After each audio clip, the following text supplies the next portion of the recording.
اس محفل کے دولہ پیر طریقت رہبر شریعت لاڈلہ شہنشاہ جیلہ پیر سید سہیل حسن گیلانی صاحب سجادہ نشین آستانہ عالیہ اچ شریف، آج کی اس محفل کے میزبان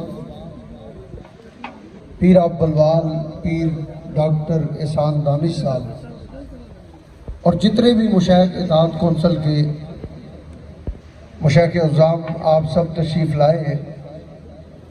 سب سے بڑی بات یہ ہے کہ حضور غوث اعظم پیران پیر شیخ عبدالقادر جیلانی رضی اللہ تعالیٰ عنہ نے جو علمی کام کیا، اس کی مثال آپ کو کہیں نہیں ملے گی کہ آپ اس بات کا اندازہ لگائیں کہ غوث اعظم پیران پیر شیخ عبدالقادر جیلانی رضی اللہ تعالیٰ عنہ نے جب علم مکمل کر لیا تو واعظ کرنا شروع ہوئے۔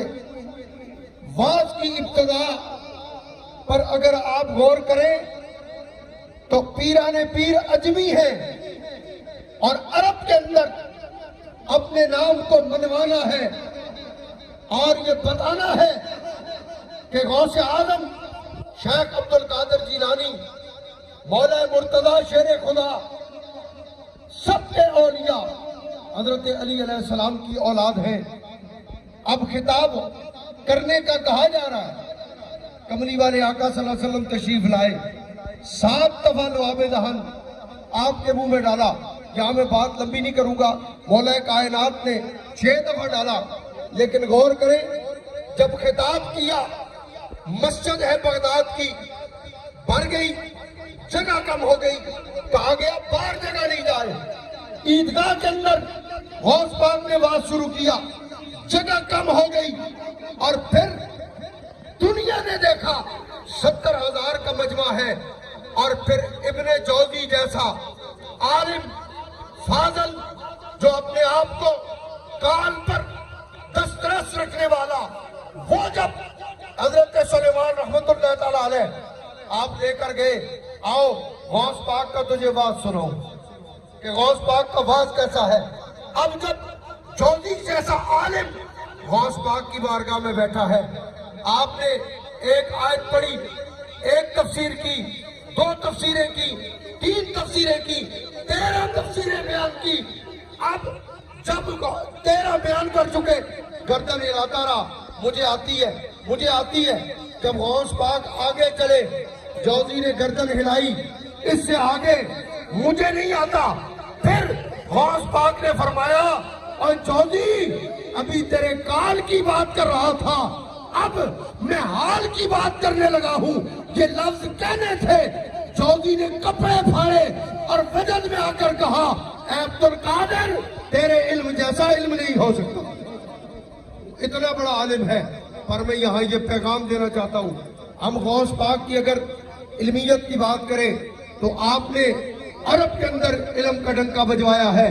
منبر پر بیٹھ کر خطاب کر رہے، ایک دم ہوا میں گئے، پھر نیچے آئے، تو جب بعد میں خطاب ہو چکا، پوچھا سرکار آج عجیب واقعہ ہوا، اوپر اڑے ہیں، منبر پر آئے ہیں، کہا حضرت خضر گزر رہے تھے۔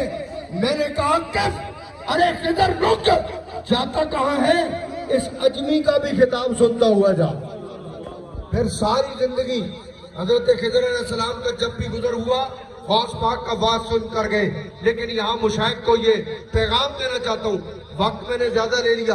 پیغام یہ ہے، آج مشائخ کو یہ چاہیے، جہاں غوث پاک کی ہم علمیت کی بات کرتے ہیں، ہمارے آستانوں سے بھی علم کے نور پھوٹے، ہمارے آستانوں سے بھی علم، چاہے وہ دنیاوی ہو چاہے دینی ہو، ایسے آپ تاریخ اٹھا کر دیکھیں، یہ سارا علم کا نور اگر پھیلا ہے تو یہ خانقاہوں کی وجہ سے پھیلا ہے، صوفیاء کی وجہ سے پھیلا ہے، اور صوفیاء نے بر صغیر پاک و ہند کے اندر علمیت کو پھیلایا ہے، چاہے وہ روحانی ہو چاہے وہ دنیاوی ہو، ہر علم میں مہارت صوفیاء نے رکھی ہے۔ لہذا آج اس کانفرنس کا یہ مقصد بھی ہے، ہم عہد کریں۔ میں بھی پیر سید جواد الحسن گیلانی صاحب کا ذکر اس لیے کر رہا ہوں کہ جب میں آ رہا تھا راستے میں جب ان کے پاس ٹھہرا، ایک بچہ انہوں نے مجھے بٹھا کر قرآن سنوایا۔ میں نے کہا واہ، غوث پاک کی صحیح سنت پر عمل ہو رہا ہے۔ غوث پاک کی یہی سنت ہے کہ قرآن کا علم، دین کا علم دنیا کے اندر پھیلے۔